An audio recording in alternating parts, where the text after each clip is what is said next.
TNI segera meluncur.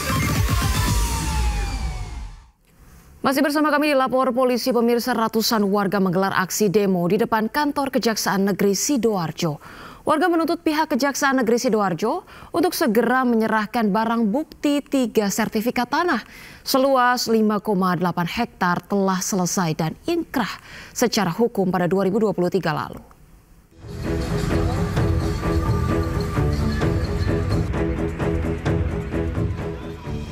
Ratusan warga Desa Tambakosowaru, Sidoarjo menggelar aksi demo di depan kantor Kejaksaan Negeri Sidoarjo. Dalam aksinya, warga menuntut pihak Kejaksaan Negeri Sidoarjo untuk segera menyerahkan barang bukti 3 sertifikat tanah seluas 9,8 hektar atas nama Miftahur Royan dan Elok Wahiba ke pemiliknya. Karena kasus pidana penipuan sengketa tanah tersebut telah selesai dan inkrah secara hukum 2023 lalu. Namun pihak Kejaksaan Negeri Sidoarjo tidak mau menyerahkan barang bukti tersebut karena dalam kasus perdata masalah sengketa tanah di kawasan Desa Tambakosowaru itu dimenangkan oleh sebuah perusahaan di Pasuruan dan inkrah secara hukum tahun 2024 lalu.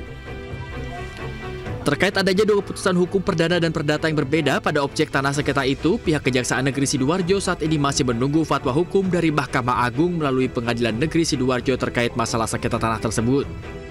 Kita 3 sertifikat itu dikembalikan kepada pemilik asal Elok Wahiba dan Miftahur Royan sebagaimana putusan pidana nomor 236, dan itu sudah putusan pidana sudah inkrah yang menyatakan di sana bahwa rangkaian peralihan sertifikat di Tambak Oso ini ada suatu kebohongan, itu muslihat, sehingga penipuan sudah clear, terbukti, sah dan meyakinkan, dan Agung Wibowo sebagai tersangka, terdakwa, terpidana sudah menjalani.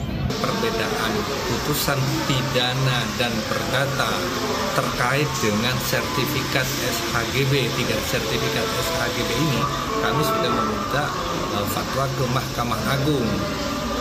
Agar kami meminta itu semua agar kami selaku jaksa itu tidak salah langkah terkait dengan proses eksekusi yang nantinya pasti akan dilaksanakan itu.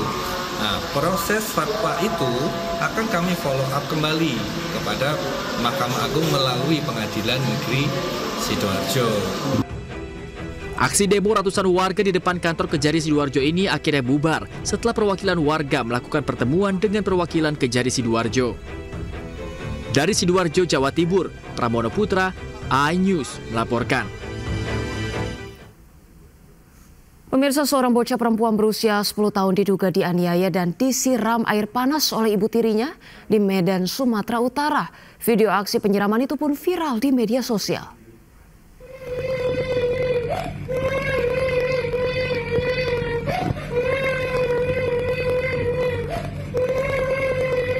Dari rekaman video amatir, bocah berinisial ANK menangis terseduh-seduh menahan sakit luka yang dialaminya, memperlihatkan luka merah di bagian paha. Diduga video ini direkam oleh ayah kandung bocah malang yang ada di video tersebut. Peristiwa penganiayaan terjadi di rumahnya di kawasan Jalan Abadi. Diduga sang ibu tirinya berinisial FDS melakukan penganiayaan dan menyiramkan air panas ke tubuh ANK. Pelaku juga merupakan aparatur sipil negara yang bertugas di Dinas Pemberdayaan Perempuan dan Anak Provinsi Sumatera Utara. Akibat peristiwa itu, kulit anak perempuan itu melepuh dan harus mendapat perawatan medis.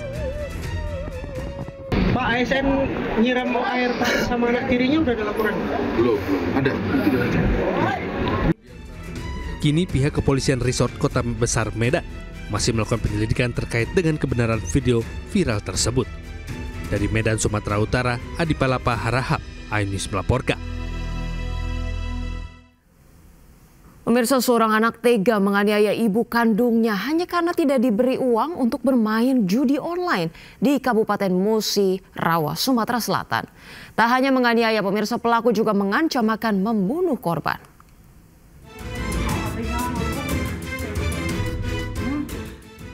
Inilah detik-detik saat IS 40 tahun tega menganiaya ibu kandungnya sendiri di Kecamatan Selangit, Kabupaten Musirawas, hingga viral di media sosial.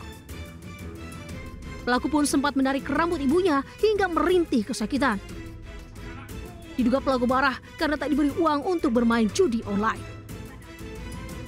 Tak lama usai kejadian, pelaku diringkus petugas Satreskrim Polres Musirawas. Kepada petugas, pelaku mengaku kesal karena kalah bermain judi online. Pelaku kemudian meminta uang kepada ibunya. Karena tak diberi, pelaku membanting dan mencekik leher ibunya. Bahkan pelaku juga mengambil gunting dan mengancam akan membunuh korban. Beruntung, korban diselamatkan cucunya dengan dibawa keluar rumah lewat pintu belakang. Kini, tersangka ditahan di Mapolres guna menjalani pemeriksaan. Sementara akibat perbuatannya, tersangka terancam pidana penjara 5 tahun. Dari Musirawas, Sumatera Selatan, Sudirman Ayus melaporkan. Pemirsa, seorang lansia menjadi korban penganiayaan oleh seorang warga negara asing di Pangandaran, Jawa Barat. Nantikan informasinya bersama kami pemirsa usai jeda di Lapor Polisi.